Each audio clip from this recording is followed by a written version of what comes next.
Like outside this morning with very heavy snow and very strong winds. I didn't think the winds were going to get this strong until maybe towards the end of the storm, because the winds are already very strong outside. They're gusting out, say, 30, 40 miles an hour. The winds are just really whooping outside right now.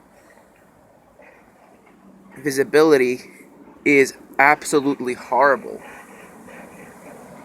Oh man, there goes a very strong gust. I'll say that's about a 40 mile an hour gust.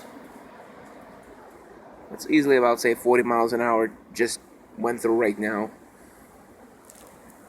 Snowing sideways right now. We're actually having blizzard conditions right now. I would definitely say we're having blizzard conditions. So I'm gonna go get my snow boots now. I mean my gloves.